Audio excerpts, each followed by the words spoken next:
ಸಂಪಾದಕೀಯ ಪುಸ್ತಕ 200 ಪುಸ್ತಕದ ಮ್ಯಾಲ ಪ್ರಕಟ ಮಾಡಿದ್ದಾರೆ. ಎಲ್ಲ ಸಂಪಾದಕೀಯಗಳ ಅವ್ರದ್ದು ಮತ್ತು ಸ್ವಂತ ಕೃತಿಗಳನ್ನು ಎಲ್ಲರೂ ಏನು ಮಾಡಿದಾರಪ್ಪ, ಪ್ರಕಾಶಕರನ್ನ ಮಾಡ್ತಾರೆ. ಅವರು ಒಂದು ಸ್ವಂತ ಪ್ರಿಂಟ್ ಮಾಡಲಿಲ್ಲ, ಅದ್ರ ಪ್ರಕಾಶಕರು ಮಾತ್ರ. ಅವ್ರಿಗೆ ಬೆಂಗಳೂರು ಆನಂತರ ಮಂಗಳೂರು, ಮೈಸೂರು ಒಂದು 4-5 ಮಂದಿ, ಒಂದು 10-15 ಮಂದಿ ಪ್ರಕಾಶಕರಿದ್ದಾರೆ. ಆ ಎಲ್ಲ ಪ್ರಕಾಶಕರು ಅವ್ರ ಪುಸ್ತಕಗಳನ್ನು ಪ್ರಕಟ ಮಾಡ್ತಾರೆ.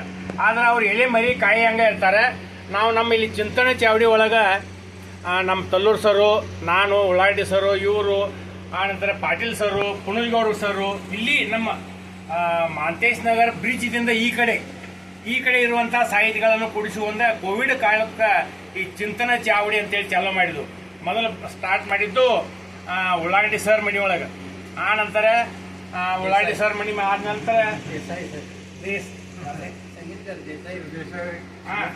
ನಮ್ಮ ಇವ್ರಿ ತಿರ್ಕೊಂಡ್ರಲ್ರಿ ಮುತಾಲಿಕ್ ದೇಸಾಯಿ ಅವರು, ಅವ್ರ ಮನೆ ಒಳಗೆ ಮ್ಯಾಲ ಮಾಡ್ತಿದ್ವಿ. ಆ ನಂತರ ಮಹೇಶ್ PUC ಕಾಲೇಜ, ಆ ನಂತರ ಗಣಪತಿ ಗುಡಿ ಗ್ರೌಂಡ, ಆ ನಂತರ ಇಲ್ಲಿ ಹಾರೋಗಪ್ಪ ಅವ್ರದ್ದೊಂದು ಬಿಲ್ಡಿಂಗ್ ಐತೆ ಅಲ್ಲಿ. ಒಟ್ಟು ನಮ್ಮ ಏರಿಯಾದಾಗ ಕಂಪೇಸರ್ ಮನ್ಯಾಗ ಮಾಡಿದ್ವಿ. ಒಟ್ಟು ಇಲ್ಲಿ 6 ಸಾಹಿತಿಗಳ ಮನೆ ಅದಾವ. ಆ ಮನೆ ಒಳಗೆ ಅಥವಾ ಒಂದು ಇದು ಗುಡಿ ಮುಂದಿನ ಗ್ರೌಂಡ್ ಒಳಗೆ ಸಹಿತ ನಾವು ಚಿಂತನೆ ಚಾವಡಿ ಅವಾಗ ಕೋವಿಡ್ ಕಾಲಕ್ಕೆ ಒಟ್ಟು ನಾವು ಒಂದು 10-15 ಮಂದಿ ಕೂಡಿ ಕಾರ್ಯಕ್ರಮ ಮಾಡಿ 10 ಮಂದಿ ಇದ್ರು ಮಾಡಿದೇವ್ರಿ. 100 ಮಂದಿನೂ ಹೈಯೆಸ್ಟ್ ಕೂಡಿತ್ತಂದ್ರೆ 150 ಮಂದಿ ಹೈಯೆಸ್ಟ್ ಕೂಡಿದ್ದು. ಅಗದಿ ಕಡಿಮೆ ಅಂದ್ರೆ 10 ರೀ, ಮಿನಿಮಮ್ 10 ಅಷ್ಟು ಮಾಡಿ ನಾವು ಇದ್ರೊಳಗೆ ಮಾಡಿದ್ವು. ಇವ್ರದ್ದು ಇದು ಸಮಾಲೋಚನೆ ಇದ್ದ ಚುಟುಕು ಸರಾಸರಿ ಕೂಡ ಅವ್ರ ಮುಕ್ಕುಟ ಏನೈತಪ್ಪ ಅಂದ್ರೆ ಭೂಮಿ ಅದ, ಭೂಮಿ ಒಳಗೆ ನೀರು, ಗಿಡಗಳು, ಸಸ್ಯಗಳು, ಆಮ್ಲಜನಕ ಇಂಗಾಲ ಡೈಆಕ್ಸೈಡ್ ಕೊಡುವಂಥದ್ದೊಂದು, ಇಲ್ಲಿ ನೋಡುವಂಥದ್ದು ಒಂದು ಚಿತ್ರಣ ಅದ. ಆನಂತರ ಇದಕ್ಕೆ ಬೆನ್ನುಡಿಯನ್ನ PN ಸಂಗ್ರಾಮ ಮಠ ಅವರು, ಇವರು ಬಿಡಿ ಆತ್ಮೀಯರು. ನಮ್ಮ ಎಲ್ಲ ಒಂದು ಕಾರ್ಯಕ್ರಮಕ್ಕೆ PN ಸಂಗ್ರಾಮ ಮಠ ಅವರು ಹೊನ್ನಾಳಿಯಿಂದ ದಾವಣಗೆರೆ ದಾವಣಗೆರೆ ಜಿಲ್ಲಾ ಹೊನ್ನಾಳದವ್ರು. ಅಲ್ಲಿ ಅವ್ರ ಮಗ ಇಲ್ಲಿ ಇದಕ್ಕಿರ್ತಾರೆ, ಇಲ್ಲಿ ಒಂದು ಆಟೋ ನಗರದೊಳಗೆ ಈ ಪೋಸ್ಟ್ ಮಾರ್ಟಮಕ್ಕೆ ಏನೋ ಒಂದು ಕೆಮಿಕಲ್ ಚೆಕ್ ಮಾಡ್ತಾರಲ್ಲ, ಅದ್ರ PSI ಇದ್ದಾರೆ. ಅವರು ಇಲ್ಲಿ ಕಾಯಂ ಬರ್ತಾರೆ. ಇಲ್ಲಿ ಬಂದಾಗ ಅವ್ರು ಒಟ್ಟು ನಮಗೊಂದು ಅವ್ರು ಬಂದಾಗ ಒಂದು ಯಾವ್ದೋ ಒಂದು ಕಾರ್ಯಕ್ರಮ ಹೂಡುದನ್ನ ರೀ. ಯಾರು ಅಲ್ಲಿಂದ ಬಂದಿರ್ತಾರಲ್ಲ, ಇದೊಂದು ಕಾರ್ಯಕ್ರಮ ಯಾವ್ದೋ ಒಂದು ಹಿಂಗೆ ಈ ರೀತಿ ಹೂಡುದನ್ನ ರೀ. ಇವ್ರ ಬೆನ್ನುಡಿ ಏನು ಬೈತಾರಪ್ಪ ಅಂತಂದ್ರೆ UN ಸಂಗ್ರಾಮ ಮಠ ಅವ್ರ ಬಗ್ಗೆ ಹೇಳ್ತಾನೆ. ಇಲ್ಲಿ ಏನು ಬರ್ತಾರಂದ್ರೆ, ಕನ್ನಡ ಜನಪದ ಸಾಹಿತ್ಯ ಕೆಲವು ರಾಜಮನೆತನಗಳ ಶಿಲಾಶಾಸನಗಳಲ್ಲಿ ಬರೆಯಿಸಿದ ಶಿಲಾಶಾಖ, 12ನೇ ಶತಮಾನದ ಬಸವಾದಿ ಶರಣರ ವಚನಗಳು, ಸರ್ವಜ್ಞ ತ್ರಿಪದಿಗಳು ಚುಟುಕು ಸಾಹಿತ್ಯಕ್ಕೆ ಪ್ರೇರಣೆ ನೀಡಿದ್ದು ಉಲ್ಲೇಖನೀಯ. 19ನೇ ಶತಮಾನಕ್ಕೂ ಪೂರ್ವದಿಂದಲೂ ಕನ್ನಡದ ಅನೇಕ ಕವಿಗಳು ಚುಟುಕು ಹಣಿಗವನ್ನ ರಚಿಸಿ ಪ್ರಕಟಿಸುತ್ತಾ ಬಂದಿದ್ದಾರೆ. ಕನ್ನಡ ನಾಡಿನಲ್ಲಿ ಇಂದು ಸಾವಿರ ಕವಿ ಕವಿಯತ್ರಿಯರು ಚುಟುಕು ಕಾವ್ಯ ಕೃಷಿಯೊಳಗೆ ತೊಡಗಿದ್ದಾರೆ. ಅನೇಕ ಕನ್ನಡ ನಿಯತಕಾಲಿಕೆಗಳು, ಈ ಸುದ್ದಿ ಪತ್ರಿಕೆಗಳು ಚುಟುಕು ಕಾವ್ಯ ಪ್ರಕಾಶನಕ್ಕೆ ಪ್ರೋತ್ಸಾಹಿಸುತ್ತಲಿವೆ. ಚುಟುಕು ಕವಿಗಳನ್ನು ಸಂಘಟಿಸಲು ಪ್ರೋತ್ಸಾಹಿಸಲು ರಾಜ್ಯ, ಜಿಲ್ಲೆ, ತಾಲೂಕು ಮಟ್ಟದೊಳಗೆ ಚುಟುಕು ಸಾಹಿತ್ಯ ಪರಿಷತ್ತು ಘಟಕಗಳು ಕಾರ್ಯನಿರ್ವಹಿಸುತ್ತಾ ಬಂದಿವೆ. ಈ ಕಾವ್ಯ ಪ್ರಕಾರಕ್ಕೆ ಇಂದು ಜನಮನ್ನಣೆ ಇರುವುದು ಅಭಿಮಾನದ ಸಂಗತಿ.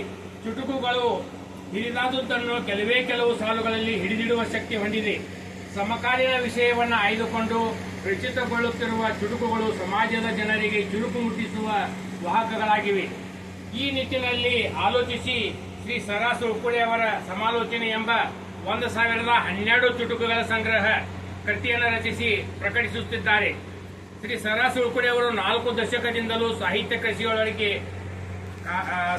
ಕೃಷಿಯೊಳಗೆ ತೊಡಗಿ ನೂರಾರು ಕೃತಿಯೊಂದಿಗೆ 4 ಕವನ ಸಂಕಲನ, 10 ಸಂಪಾದಿತ ಕವನ ಸಂಕಲನ ಹೊರತಂದಿದ್ದಾರೆ.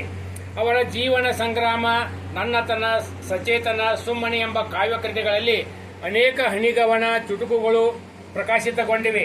ಅವರ ಸಮಗ್ರ ಕಾವ್ಯ ಸಚೇತನದೊಳಗೆ ನೂರಾರು ಚುಟುಕುಗಳು ಇರುವುದನ್ನು ಗಮನಿಸಬಹುದಾಗಿದೆ. ಪ್ರಸ್ತುತ ಸಮಾಲೋಚನೆ ಚುಟುಕುಗಳ ಕೃತಿಯು ಚುಟುಕುಗಳಿಗೆ ಮಾತ್ರ ಸೀಮಿತವಾಗಿರುವುದೇ ವಿಶೇಷ. ಸಮಾಲೋಚನೆ ಚುಟುಕು ಕೃತಿಯೊಳಗೆ ಮಾನವ ಬದುಕಿನ ಹಲವಾರು ವಸ್ತು ವಿಷಯಗಳು ಅರ್ಥಪೂರ್ಣವಾಗಿ ಪ್ರಕಟಗೊಂಡಿವೆ. ಈ ಕೃತಿಯಲ್ಲಿ ವ್ಯಕ್ತಿತ್ವ ವಿಕಸನಕ್ಕೆ ಪೂರಕವಾಗಿ ಸಮಕಾಲೀನ ಜೀವ ಜಗತ್ತಿನ ಉಳಿವಿಗಾಗಿ ನಾವೆಲ್ಲರೂ ಹೇಗೆ ಬದುಕಬೇಕೆಂಬುದಕ್ಕೆ ನಿರ್ಧರಿಸಲು ಮಾರ್ಗದರ್ಶಿ ಸೂತ್ರಗಳಿವೆ. ಬದುಕನ್ನು ಉನ್ನತೀಕರಿಸಿಕೊಳ್ಳಲು ಸಹಕಾರಿಯಾಗಿರುವ ಅರ್ಥಪೂರ್ಣ 1012 ಚುಟುಕುಗಳನ್ನು ರಚಿಸಿ ಪ್ರಕಟಿಸುತ್ತಿರುವ ನಾಡಿನ ಹೆಸರಾಂತ ಸಾಹಿತಿ ಶ್ರೀ ಸರಾಸು ಉಕ್ಕುಡೆಯವರ ಇವರನ್ನ ಸರ್ವ ಸಾಹಿತ್ಯಾಸಕ್ತರ ಪರವಾಗಿ ಅಭಿನಂದಿಸಿ ಶುಭ ಕೋರುವೆ ಎನ್ನುವ ಮುನ್ನುಡಿಯನ್ನ ಬರೆದಿದ್ದಾರೆ. ಇದರ ಪ್ರಕಾಶಕರು ಸ್ನೇಹಾ ಎಂಟರ್ಪ್ರೈಸಸ್ ನಂಬರ್ 138 2ನೇ ಮಾಡಿ 7ನೇ ಸಿ ಮುಖ್ಯ ರಸ್ತೆ, ಹಂಪಿ ನಗರ, ಬೆಂಗಳೂರು. ಇದರ ಲೇಖಕರು ಸರಾ ಸುಳ್ಕೊಡಿಯವರು. ರಕ್ಷಾ ಪುಟದ ವಿನ್ಯಾಸವನ್ನ ನಾರಾಯಣ ಅವರು ಮಾಡಿದ್ದಾರೆ. ಛಾಯಾಕ್ಷರ ಜೋಡಣೆಯನ್ನ ವರ್ಷಿನಿ ಗ್ರಾಫಿಕ್ಸ್ ಬೆಂಗಳೂರದವರು ಮಾಡಿದ್ದಾರೆ. ಇದರ ಮುದ್ರಕರು ಸಹಿತ ಸ್ನೇಹ ಪ್ರಿಂಟರ್ಸ್ ಅವರು ಮುದ್ರಕರು ಹೌದು ಮತ್ತು ಪ್ರಕಾಶಕರು ಹೌದು. ಇದರಲ್ಲಿ ರಚನಾಕಾರರ ಮಾತುಗಳಿವೆ, ಅವ್ರು ಹೇಳ್ತಾರೆ ಸರ್. ಆನಂತರ ಪ್ರಕಾಶಕರ ನುಡಿಗಳು ಕೇಳ್ರಿ. ಯಾಕಂದ್ರೆ ಇವ್ರು ಏನ್ ಮಾಡ್ತಾರೆ, ಇವ್ರನ್ನೆಲ್ಲ ಬರೋದು ಕಳಿಸ್ತಾರೆ. ಇವ್ರಿಗೆ ಕೊಡೋದು ಬರೀ 50 ಪುಸ್ತಕ. ಅವರು ನನಗೆ ಅನಿಸಿದ ಮಟ್ಟಿಗೆ ಅವ್ರನ್ನೇ ನಾ ಕೇಳಿಲ್ಲ. ಅವ್ರಿಗೆ ಇವರೆಲ್ಲ ಬರೋದು ಕೊಟ್ಮೇಲೆ ಪ್ರಕಾಶಕರ ಲಾಭ ತಗೋತಾರೆ. ಆದ್ರೆ ಇವ್ರಿಗೆ ಕೊಡೋದು ಇಂಥ ಒಂದು 50 ಪುಸ್ತಕ ಮಾತ್ರ ನನಗೆ ತಿಳಿದ ಮಟ್ಟಿಗೆ. ಕನ್ನಡ ಸಾಹಿತ್ಯದೊಳಗೆ ತೀವ್ರತೆಯಿಂದ ಬೆಳೆಯುತ್ತಿರುವ ಕಾವ್ಯ ಪ್ರಪಂಚದಲ್ಲಿ ಚುಟುಕು ಹನಿಗವನಗಳು ಪ್ರಮುಖವಾಗಿವೆ. ಚುಟುಕು ಸಾಹಿತ್ಯ ಪ್ರತ್ಯೇಕ ಕಾವ್ಯ ಸಾಹಿತ್ಯವಾಗಿ ಗುರುತಿಸಿಕೊಂಡಿದೆ. ಈ ಪ್ರಕಾರದ ಸಾಹಿತ್ಯ ರಚನೆ ಮಾಡಲು ರಚನೆ ಮಾಡಿದ ಚುಟುಕುಗಳನ್ನು ಪ್ರಸ್ತುತಗೊಳಿಸಲು ವೇದಿಕೆ ಒದಗಿಸುವ ರಾಜ್ಯ ಮಟ್ಟದ ಚುಟುಕು ಸಾಹಿತ್ಯ ಪರಿಷತ್ತು ಇದೆ. ಈ ಪರಿಷತ್ತು ಹೋಬಳಿ, ತಾಲೂಕು, ಜಿಲ್ಲಾ ಘಟಕ ಹೊಂದಿರುವುದು ವಿಶೇಷ ಉಲ್ಲೇಖನೀಯ. ಆದ್ರೆ ನಮ್ಮ ಚುಟುಕು ಸಾಹಿತ್ಯದ ಸರ ಸುಳ್ಕೊಡಿ ಅವರು ಇಲ್ಲಿ ಅನೇಕ ಒಂದು 20 ದಶಕಕ್ಕಿಂತ ಹೆಚ್ಚು ಇಲ್ಲಿ ರಾಜ್ಯ ಮಟ್ಟದ್ದು, ಜಿಲ್ಲಾ ಮಟ್ಟದ್ದು ಸಮ್ಮೇಳನಗಳನ್ನು ಇಲ್ಲೇ ಮಾಂತೇಶವರ್ಗೂ ಮಾಡಿದ್ದಾರೆ. ಮೈಂಡ್ರಿ ಈಗ ಹೋದ ವರ್ಷನ ರೀ ಶಾಸ್ತ್ರಿ ಅವರು ಇಲ್ಲೇ ನಮ್ಮ ಮಾಂತೇಶವರ್ಗೂ ಮಾಡಿದ್ದಾರೆ. ನಮ್ಮ ಜಿಲ್ಲಾದೊಳಗೆ ಇಡೀ ತಾಲೂಕಾ ಘಟಕಗಳದಾವ, ಜಿಲ್ಲಾ ಘಟಕದ, ರಾಜ್ಯ ಘಟಕನೂ ಅದಾರೆ ಚುಟುಕು ಸಾಹಿತ್ಯ. ಸರ್ಕಾರದ ಅನುದಾನವಿಲ್ಲದೆ ಸಾರ್ವಜನಿಕರ ಬೆಂಬಲದಿಂದ ಕ್ರಿಯಾಶೀಲವಾಗಿರುವ ಚುಟುಕು ಸಾಹಿತ್ಯ ಪರಿಷತ್ತು ಘಟಕಗಳು ಸಾವಿರಾರು ಚುಟುಕು ಕವಿಗಳಿಗೆ ಸ್ಫೂರ್ತಿಯಾಗಿ ಉಳಿಸಿಕೊಂಡು ಕ್ರಿಯಾಶೀಲವಾಗಿದೆ. ಬೆಳಗಾವಿ ಜಿಲ್ಲೆಯ ಚುಟುಕು ಸಾಹಿತ್ಯ ಪರಿಷತ್ತಿನ ಸಂಸ್ಥಾಪಕ ಸದಸ್ಯರಾಗಿರುವ ಶ್ರೀ ಸರಾ ಸುಳ್ಕೊಡಿ ಅವರು 4 ದಶಕಗಳಿಂದ ಚುಟುಕು ಸಾಹಿತ್ಯ ರಚಿಸುತ್ತಾ ಬಂದವರು. ಇವರು ರಚಿಸಿದ ಅನೇಕ ಚುಟುಕುಗಳು ನಾಡಿನ ನಿಯತಕಾಲಿಕದೊಂದಿಗೆ ಪ್ರಾತಿನಿಧಿಕ ಸಂಪಾದಿತ ಚುಟುಕು ಸಂಕಲನದೊಳಗೆ ಪ್ರಕಟಗೊಂಡಿವೆ. ಇದಲ್ಲದೆ ಇವರು ರಚಿಸಿದ ನನ್ನತನ, ಸಚೇತನ, ಹಾಗೆ ಸುಮ್ಮನೆ ಕವನ ಸಂಕಲನದೊಳಗೆ 100 ಚುಟುಕುಗಳು ಪ್ರಕಟಗೊಂಡಿವೆ. ಈಗ ಸಮಾಲೋಚನೆ ಎಂಬ 1000ಕ್ಕೂ ಹೆಚ್ಚು ಚುಟುಕುಗಳ ಸಂಗ್ರಹ ಕೃತಿಗಳನ್ನು ಪ್ರಕಟಿಸುತ್ತಿರುವುದು ಅವರ ಚುಟುಕು ಸಾಹಿತ್ಯ ಸೇವೆಯ ಮುಂದುವರಿದ ಭಾಗವೇ ಆಗಿದೆ. ಶ್ರೀ ಸರಾ ಸುಳ್ಕೊಡಿಯವರು ನಮ್ಮ ಪ್ರಕಾಶನದಿಂದ ಪ್ರಬಂಧ, ಆಧುನಿಕ ವಚನ ಸಂಕಲನ ಪ್ರಕಟಿಸಿ ಈಗಾಗಲೇ ಸಾಹಿತ್ಯ ಲೋಕಕ್ಕೆ ಪರಿಚಿತರಾಗಿದ್ದಾರೆ. ಬೆಳಗಾವಿಯಲ್ಲಿದ್ದು ಕನ್ನಡ ನುಡಿಯ ಸೇವೆ ಸಲ್ಲಿಸುತ್ತಿರುವ ಇವರ ಸಮಾಲೋಚನೆ ಚುಟುಕು ಸಂಕಲನ ಜನಪ್ರಿಯವಾಗಲೆಂದು ಆಶಿಸುತ್ತಾ ಶುಭ ಕೋರುವೆ. ಪ್ರಕಾಶನದ ಕಾರ್ಯದಲ್ಲಿ ಕೈ ಜೋಡಿಸಿದ ಸರ್ವರಿಗೂ ಮತ್ತು ಚುಟುಕು ರಚನಾಕಾರರಾದ ಸರಾ ಸುಳ್ಕೊಡಿಯವರಿಗೆ ಧನ್ಯವಾದಗಳು. ಇದರ ಪ್ರಕಾಶಕರು ಮಹೇಶ್ ಅವರು.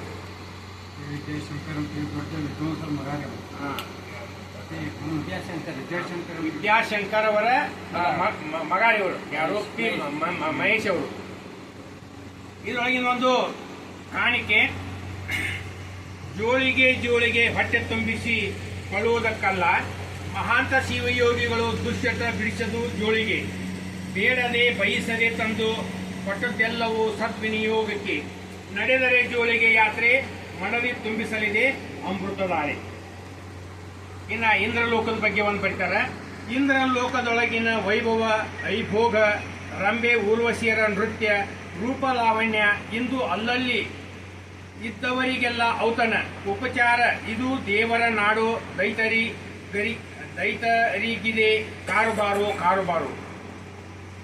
ಇನ್ನು ದಿಟ, ದಯೆ, ದಾನಶೀಲತೆ, ಉದಾರತೆ, ತ್ಯಾಗ, ಅಂತಃಕರಣ, ಗೌರವ, ದಯಾಪರತೆ, ಇನ್ನೂ ಉದಾತ್ತ ಗುಣ ವಿಶೇಷತೆಗಳೆಲ್ಲವೂ ಇದ್ದರೂ ಸತ್ಯ ಸಾಮೀಪ್ಯಗೊಳ್ಳುವುದು ಹಿತವಲ್ಲ. ಇನ್ನು ಓಟ, ಪ್ರಶಸ್ತಿಗಾಗಿ ಅಲಿದಾಟ, ಪಾಂಡಿತ್ಯಕ್ಕಾಗಿ ಮಿಸುಕಾಟ, ಪದವಿ ಪಟ್ಟಕ್ಕೆ ಹೊಸ ನೋಟ, ಒಂದಿಷ್ಟು ಇಟ್ಟಿದ್ದಕ್ಕೂ ಪ್ರಚಾರದ ಓಟ. ಈಗ ಸರ್ ಹೇಳಿರಲ್ಲ, ಪ್ರಶಸ್ತಿ ನಾವು ಯಾವುದೋ ರಾಜ್ಯೋತ್ಸವ ಪ್ರಶಸ್ತಿ ಬಂದೈತಿ ಅಂದ್ರೆ ಅದ್ರ ಹಿಂದೆ ಕಾಣದ ಕೈಗಳು ಎಷ್ಟೋ ಓಡಾಡಿರ್ತಾವ. ಸರ್ ಹೇಳಿದಂಗ ಆ ಪ್ರಶಸ್ತಿ ಬೆಲೆಗಳು ಈಗ ಸರ್ಕಾರದ ನಮ್ಮ ಪ್ರಾಥಮಿಕ ಶಿಕ್ಷಕರು ಪಡ್ಕೋತಾರೆ. ಹೇಳ್ತಾನ್ರಿ, ಆ ಪ್ರಶಸ್ತಿ ಸರ್ಕಾರದಿಂದ ತಗೊಂಡಿದ್ದಕ್ಕಿಂತ ನಾವು ಹಿಂಗೇನು ಕೂಡಿಸಿ ಕೊಟ್ಟಿರ್ತೀವಲ್ಲ ಆ ಪ್ರಶಸ್ತಿನ ದೊಡ್ಡದಂತ ನನ್ನ ಭಾವನೆ. ನಾ ಶಿಕ್ಷಕ ವೃತ್ತಿಯೊಳಗೆ 40 ವರ್ಷ ಸೇವೆ ಮಾಡಿದ್ದೇನೆ. ನಿಜವಾದ ಶಿಕ್ಷಕರಲ್ಲಿ ಪ್ರಶಸ್ತಿ ಸಿಗೋದಿಲ್ಲ. ಯಾರ ಬುಕ್ಕಿಗೆ ಗನ್ ಹತ್ತಾರಲ್ಲ ಅವಪ್ಪನ ಅಂಥವ್ರಿಗೇನ ಸಿಗ್ತದೆ ನಮ್ಮ ಶಿಕ್ಷಕರಿಗೊಳಗೂ.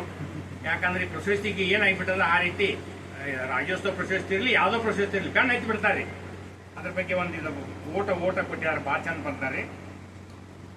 ಇನ್ನು ಕಾಕತಾಳೀಯ, ಇದು ಸಂತೆ ತರತರಹದ ದೃಶ್ಯಾವಳಿಗಳು. ಇಲ್ಲಿ ಬಂದವರು ಖರೀದಿಗೆಂದು ನೋಡಲೆಂದು ಯಾರಿಗೆ ಏನು ಬೇಕು ಅತ್ತ ಇತ್ತ ಹುಡುಕಾಟ, ಗಿರಾಕಿಗೆ ಸಂತೃಪ್ತಿ ಕೊಡುವುದು ಧರ್ಮವೆಂಬುದು ಕಾಕತಾಳೀಯ.